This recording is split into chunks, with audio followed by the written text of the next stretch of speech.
Hello friends, എല്ലാവർക്കും മഹാലക്ഷ്മി സീരിയലിൻ്റെ ഇന്നത്തെ എപ്പിസോഡിൻ്റെ റിവ്യൂയിലേക്ക് സ്വാഗതം. അങ്ങനെ കണ്ണനും മാർക്കോയും തീർന്നു. സാഗർ സീരിയസ് ആയിട്ട് ഹോസ്പിറ്റൽ ഐസിയുലാണ് എന്നറിയുന്ന ദുർഗയ്ക്കും കരുണയ്ക്കും ഉണ്ണിക്കും ലോകം വെട്ടിപ്പിടിച്ച സന്തോഷമാണ് ഉണ്ടാവുന്നത്. തുടർന്ന് മഞ്ജുവിൻ്റെ വിവരം അറിയാനായിട്ട് ദുർഗ മഞ്ജുവിനെ വിളിക്കുന്നുണ്ട്. അപ്പോൾ മഹിയും മഞ്ജുവും മുൻകൂട്ടി പ്ലാൻ ചെയ്തതുപോലെ ദുർഗയുടെ കോള് മഹി അറ്റൻഡ് ചെയ്യുകയും മഞ്ജുവിൻ്റെ കുഞ്ഞ് പോയി, ഞങ്ങളിപ്പോൾ ഹോസ്പിറ്റലിലാണ്, അമ്മ അവൾക്ക് ചായയിൽ എന്തെങ്കിലും പൊടി കലർത്തി കൊടുത്തിരുന്നോ എന്നെല്ലാം മഹി ചോദിക്കുമ്പോൾ ദുഃഖം അഭിനയിച്ചുകൊണ്ട് ഏത് ഹോസ്പിറ്റലിലാണെന്ന് ദുർഗ ചോദിക്കുന്നതും മഹി പെട്ടെന്ന് തന്നെ കോള് കട്ട് ചെയ്യുന്നുണ്ട് കേട്ടോ. അങ്ങനെ ആ വാർത്ത അറിയുന്നതോടുകൂടി തന്നെ ഇന്ന് എല്ലാം കൊണ്ടും നല്ലൊരു ദിവസമാണെന്ന് പറയുന്നുണ്ട് കരുണ. മഞ്ജുവിൻ്റെ കുഞ്ഞിനെ നഷ്ടപ്പെട്ടതിൻ്റെ ഉത്തരവാദിത്വം മഹിയുടെ തലയിൽ കെട്ടിവെക്കാനും അവർ പ്ലാൻ ചെയ്യുന്നുണ്ട്. മണ്ഡലകാലം കണ്ണന് അത്ര നല്ലതല്ല. വർഷങ്ങൾക്ക് മുൻപ് അവൻ്റെ അച്ഛനോടൊപ്പം മലയ്ക്ക് പോകാനായിട്ട് മാലയിട്ടപ്പോഴാണ് അവന് അപകടം സംഭവിച്ചതും അവൻ്റെ അച്ഛൻ നഷ്ടമായതും. മഹാലക്ഷ്മിയെ അയ്യപ്പസ്വാമിക്ക് എത്ര പ്രിയപ്പെട്ടതാണെങ്കിലും കണ്ണനോട് എന്തോ ഒരു കോപമുണ്ട്. കണ്ണൻ്റെ സ്വത്തുക്കൾ ഇനി എൻ്റെ മോനും മോളും പിന്നെ എൻ്റെ മരുമോളും കൂടി വേണം അനുഭവിക്കാൻ. കണ്ണൻ്റെ മരണവാർത്ത അറിഞ്ഞ് ബന്ധുക്കളും നാട്ടുകാരൊക്കെ എത്തുന്നതിന് മുൻപ് നമുക്കിത് ആഘോഷിക്കണമെന്ന് പറയുന്നുണ്ട് കേട്ടോ ദുർഗ. പിന്നീട് ദുർഗയും കരുണയും മഞ്ജുവിൻ്റെ വീട്ടിലെത്തുന്നു. അപ്പോൾ അവർ വരുന്നത് കാണുമ്പോൾ തന്നെ മഞ്ജു ആണെങ്കിൽ നേരെ ബെഡ്റൂമിൽ ചെന്ന് കിടക്കുന്നുണ്ട്. ശേഷം എൻ്റെ മോളുടെ വയറ്റിൽ കിടക്കുന്ന കുഞ്ഞിനെ കളഞ്ഞപ്പോൾ നിനക്ക് സമാധാനമായല്ലോ എന്ന് ചോദിച്ചുകൊണ്ട് മഹിയുടെ നേരെ കുറ്റം ആരോപിക്കാനായിട്ട് ദുർഗ ശ്രമിക്കുമ്പോൾ മഞ്ജുവിനറിയാം എന്താ സംഭവിച്ചെന്ന് പറയുന്നുണ്ട് മഹി. നീ അവളെ പലതും പറഞ്ഞ് ഞങ്ങളിൽ നിന്ന് എല്ലാം അകറ്റി നിൻ്റെ സൈഡാക്കി. നിനക്കൊരിക്കലും ഒരു കുഞ്ഞിൻ്റെ അമ്മയാകാൻ കഴിയില്ല. ആ അസൂയയും പകയും നീ ആദ്യം കരുണമോളിൽ തീർത്തു. ഇപ്പോൾ എൻ്റെ മോളുടെ വയറ്റിൽ കിടക്കുന്ന കുഞ്ഞിനെയും നീ കളഞ്ഞു എന്ന് പറയുമ്പോൾ അമ്മയ്ക്ക് അത്ര ഉറപ്പുണ്ടെങ്കിൽ എൻ്റെ പേരിൽ പോലീസ് സ്റ്റേഷനിൽ ഒരു കംപ്ലൈൻറ്റ് കൊടുക്കുക. ആദ്യം അപ്പോൾ സത്യം അവർ കണ്ടെത്തും. ഞാനാണോ അതോ നിങ്ങൾ മഞ്ജുവിന് വേണ്ടി വേണ്ടാത്ത എന്തെങ്കിലും പൊടി കലർത്തി കൊടുത്തിട്ടാണോ മഞ്ജുവിൻ്റെ കുഞ്ഞ് പോയതെന്ന് അവർ കണ്ടെത്തിക്കോളും എന്നെല്ലാം മഹി ചുട്ട മറുപടി കൊടുക്കുമ്പോൾ അത് കേട്ട് ഒന്ന് ഭയപ്പെടുന്നുണ്ട് കേട്ടോ ദുർഗ. ഏതായാലും ഹോസ്പിറ്റലുകാരെ മഞ്ജുവിൻ്റെ ബ്ലഡ് സാമ്പിൾ ലാബിലേക്ക് ടെസ്റ്റിനായിട്ട് അയച്ചിട്ടുണ്ടെന്നും അതിൽ നിന്നും കുഞ്ഞ് എങ്ങനെയാണ് പോയതെന്ന് അറിയാമെന്നും മനഃപൂർവ്വം പറഞ്ഞ് ദുർഗയെയും കരുണയെയും ഒന്ന് ഭയപ്പെടുത്തി വിടുന്നുണ്ട് മഹി. ഇതേ സമയം മഞ്ജു ആണെങ്കിൽ ബെഡിൽ ഇങ്ങനെ കിടക്കുകയാണ് കേട്ടോ. അപ്പോൾ മഞ്ജുവിൻ്റെ അടുത്തേക്ക് ദുർഗയും കരുണയും ചെല്ലുന്നു. എൻ്റെ കുഞ്ഞു പോയി, സാഗരേട്ടന് ഇത് ഒരിക്കലും സഹിക്കാൻ പറ്റില്ല എന്നെല്ലാം മഞ്ജു പറഞ്ഞ് അഭിനയിച്ച് കരയുമ്പോൾ ഇനിയെങ്കിലും നീ ഞങ്ങളുടെ കൂടെ നിൽക്കുക. നീ ആ നാശം പിടിച്ചവളുടെ കൂടിയാണ് നിനക്ക് ഇങ്ങനെ ഒരു അവസ്ഥ ഉണ്ടായത്. എല്ലാം അവളുടെ ദോഷം കൊണ്ട് സംഭവിക്കുന്നതാണ്. നിനക്കറിയാലോ, അവൾ ജനിച്ചപ്പോൾ തന്നെ അവളുടെ അച്ഛൻ പോയി. അതുകൊണ്ടാണ് അവളുടെ അമ്മയ്ക്ക് രണ്ടാമത് കല്യാണം കഴിക്കേണ്ടി വന്നത്. അങ്ങനെയുള്ളവരുടെ കൂടെ കൂടിക്കഴിഞ്ഞാൽ നമുക്കും നല്ലതൊന്നും സംഭവിക്കില്ല എന്നെല്ലാം പറഞ്ഞുകൊണ്ട് മഞ്ജുവിൻ്റെ മനസ്സിൽ വിഷം കുത്തിവെക്കാനായിട്ട് കരുണയും ദുർഗയും കൂടി ശ്രമിക്കുന്നുണ്ട്. അപ്പോൾ മഞ്ജുവിനാണെങ്കിൽ ഇത് കേട്ട് ശരിക്കും ദേഷ്യം വരുന്നുണ്ട്. അപ്പോൾ മഞ്ജു പറയുന്നുണ്ട്, ഇനി എൻ്റെ ഏട്ടത്തെക്കുറിച്ച് എന്തെങ്കിലും പറഞ്ഞു കഴിഞ്ഞാൽ ഞാൻ വെറുതെ ഇരിക്കില്ല. അവരോട് അമ്മയും ചെറിയേട്ടത്തെയും ചെയ്ത ദ്രോഹം കൊണ്ട് തന്നെയാണ് കരുണേട്ടത്തിക്ക് സ്വന്തം കുഞ്ഞിനെ നഷ്ടമായത്. പിന്നെ എൻ്റെ കുഞ്ഞ് എങ്ങനെയാണ് പോയതെന്ന് വൈകാതെ തെളിയെന്ന് പറഞ്ഞുകൊണ്ട് മഞ്ജുവും അവരെ ശരിക്കും ഭയപ്പെടുത്തി വിടുകയും അവർക്ക് നല്ല ചുട്ട മറുപടി കൊടുക്കുകയും ചെയ്യുന്നുണ്ട്. അങ്ങനെ ദുർഗയെയും കരുണയും പറ്റിച്ച് അവർക്ക് നല്ലൊരു തിരിച്ചടി കൊടുക്കാൻ കഴിഞ്ഞതിൻ്റെ ഒരു സന്തോഷത്തിലാണ് കേട്ടോ മഞ്ജുവും മഹിയും. പിന്നീട് കാണിക്കുന്നത് പ്രതാപനും മുത്തശ്ശിയും ആണെങ്കിൽ കണ്ണനും മാർക്കോയും തീർന്നു എന്ന് ഉറപ്പുവരുത്തിയതിൻ്റെ ആ ഒരു സന്തോഷത്തിലാണ്. അന്ന് ഒറ്റപ്പെട്ട ആ അയ്യപ്പ ക്ഷേത്രത്തിൽ പോയി ശത്രുസംഹാര പൂജയും വഴിപാടും ഒക്കെ കഴിച്ചതിൻ്റെ ഫലമാണ് അമ്മയെ നമുക്ക് കിട്ടിയത്. അങ്ങനെ എന്നും ഒരുത്തിയുടെ പ്രാർത്ഥന മാത്രം ദൈവങ്ങൾ കേൾക്കില്ലല്ലോ എന്ന് പറയുമ്പോൾ ഇതോടുകൂടി അവളുടെയും നിൻ്റെ ഭാര്യയുടെയും അഹങ്കാരമൊക്കെ തീരും എന്ന് പറയുന്നുണ്ട് മുത്തശ്ശി. ഇത് നമുക്ക് ശരിക്കും ഒന്ന് ആഘോഷിക്കണം അമ്മേ. കണ്ണൻ ഇനി ഒരിക്കലും തിരിച്ചു വരാനൊന്നും പോകുന്നില്ല. ഇനി ഉണ്ണിമോളും കരുണമോളും മേഘനയൊക്കെ കൂടിയാണ് തറവാടും ബിസിനസ്സും ഒക്കെ നോക്കി നടത്താനായിട്ട് പോകുന്നത്.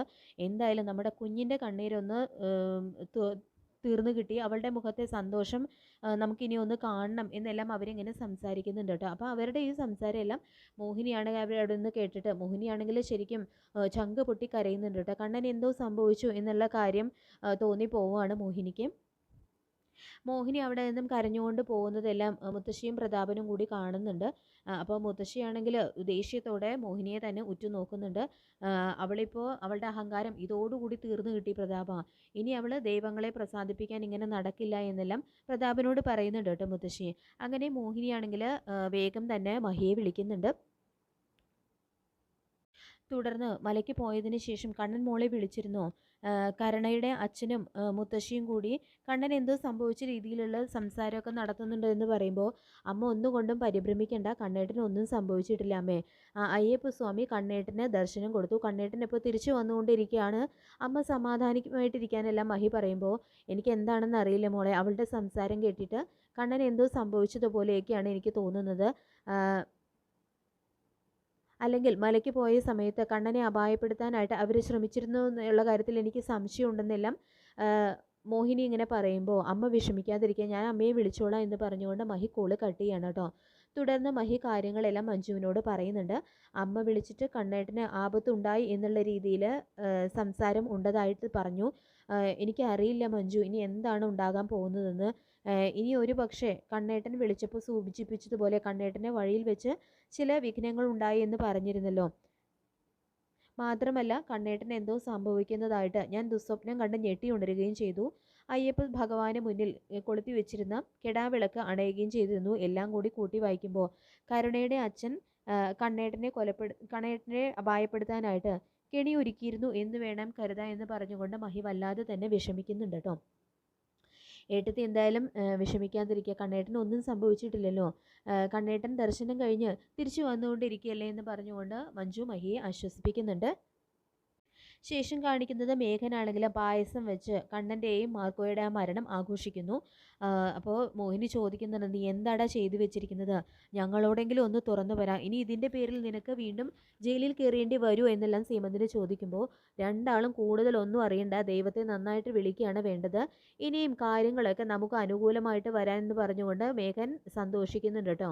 അപ്പോൾ സീമന്തിനിയോടും സ്വാതിയോടും മേഘൻ കാര്യങ്ങളൊന്നും വിട്ട് പറയുന്നില്ല. അപ്പോൾ സ്വാതി അതിന് ശേഷം പറയുന്നുണ്ട്, ഏട്ടൻ്റെ ഈ സന്തോഷം കണ്ടിട്ട് കണ്ണേട്ടൻ ഇനി തിരിച്ചു വരില്ല എന്നാണ് എനിക്ക് തോന്നുന്നത് പറയുമ്പോൾ ഇനി ഇതിൻ്റെ പേരിൽ എന്തൊക്കെയാണ് ഉണ്ടാകാൻ പോകുന്നത് ദൈവമേ എന്ന് പറഞ്ഞുകൊണ്ട് സീമന്തിനി പരിതപിക്കുന്നുണ്ട്. അതിനുശേഷം കണ്ണനും മാർക്കോയും സാഗറും ലോപ്പസും ദർശനം കഴിഞ്ഞ് തിരികെ എത്തുന്നു. അപ്പോൾ മഹിയാണെങ്കിൽ പരിഭ്രമത്തോടുകൂടി എന്താ കണ്ണേട്ടം ഉണ്ടായതെന്ന് ചോദിക്കുമ്പോൾ വഴിയിൽ വെച്ച് നടന്ന കാര്യങ്ങളെല്ലാം മാർക്കോയും കണ്ണനും മഞ്ജുവിനെയും മഹിയൊക്കെ അറിയിക്കുന്നുണ്ട് കേട്ടോ. അപ്പോൾ അത് കേട്ട് മഹിയുടെ ചങ്കാണെങ്കിൽ തകർന്നു പോവാണ്. പക്ഷേ ആ ഒരു സമയത്ത് തന്നെ കണ്ണൻ്റെ ആ കാലിൻ്റെ മുടന്ത് പൂർണ്ണമായിട്ട് മാറി എന്നറിയുമ്പോൾ വല്ലാത്ത സന്തോഷമാവുന്നുണ്ട് കേട്ടോ മഹിക്ക്. ആ മേഘനിട്ട് നല്ലൊരു പണി ഞാൻ കൊടുക്കുന്നുണ്ട് എന്നും മാർക്കോ പറയുന്നുണ്ട്. തുടർന്ന് മഞ്ജുവിൻ്റെ വയറ്റിൽ കിടക്കുന്ന കുഞ്ഞു പോയി എന്നറിഞ്ഞിട്ട് ദുർഗയും കരുണയും കൂടി അവിടെ വന്ന കാര്യങ്ങളെല്ലാം മഞ്ജു അവരെ അറിയിക്കുന്നുണ്ട് കേട്ടോ. അപ്പോൾ എല്ലാം കൂടി കേട്ട് കഴിയുമ്പോൾ മാർക്കോയ്ക്ക് ശരിക്കും ദേഷ്യം വരികയാണ്. അപ്പോൾ ആ ദുർഗയുടെ ആ കൊടും ക്രൂരതയ്ക്ക് നല്ല തിരിച്ചടി കൊടുക്കാൻ തന്നെ മാർക്കോ ലോപ്പസുമായിട്ട് ചേർന്ന് പ്ലാൻ ചെയ്യുന്നുണ്ട്. ഇതേ സമയം കമലേശ്വരത്താണെങ്കിൽ എല്ലാവരും ചേർന്ന് കണ്ണൻ്റെയും മാർക്കോയുടെയും മരണം അവർ മാർക്കണ്ണൻ്റെ മരണവാർത്ത അറിഞ്ഞ് നാട്ടുകാരും ബന്ധുക്കളൊക്കെ എത്തുന്നതിന് മുൻപായിട്ട് അത് ആഘോഷമാക്കാനുള്ള ഒരു തയ്യാറെടുപ്പിലാണ്. അപ്പോൾ ഇതേ സമയം തന്നെ ദുർഗയെ അറസ്റ്റ് ചെയ്ത് കൊണ്ടുപോകാനായിട്ട് പോലീസ് അവിടെ എത്തുന്നുണ്ട് കേട്ടോ. അതായത് ഗർഭസ്ഥ ശിശുവിനെ കൊല്ലാൻ നോക്കി എന്നുള്ള ഒരു മരുന്ന് കൊടുത്ത് കൊല്ലാൻ നോക്കി എന്നുള്ള പേരിൽ ആ ഒരു കൊലക്കുറ്റം ആരോപിച്ചുകൊണ്ട് ദുർഗയെ അറസ്റ്റ് ചെയ്ത് കൊണ്ടുപോകാനാണ് പോലീസ് എത്തുന്നത്. പക്ഷെ എല്ലാം മാർക്കോ കളിക്കുന്ന ഒരു കളി തന്നെയാണ് അവർക്ക് ശരിക്കും നല്ലൊരു തിരിച്ചടി കൊടുക്കാൻ വേണ്ടിയിട്ട്. അപ്പോൾ നമുക്ക് കാത്തിരിക്കാം ഇന്നത്തെ ലേറ്റസ്റ്റ് എപ്പിസോഡിനായിട്ട്. ഈ റിവ്യൂ ഇഷ്ടപ്പെട്ടെങ്കിൽ ലൈക്ക് ചെയ്യുക, ചാനൽ കൂടി ഒന്ന് സബ്സ്ക്രൈബ് ചെയ്യുക. താങ്ക്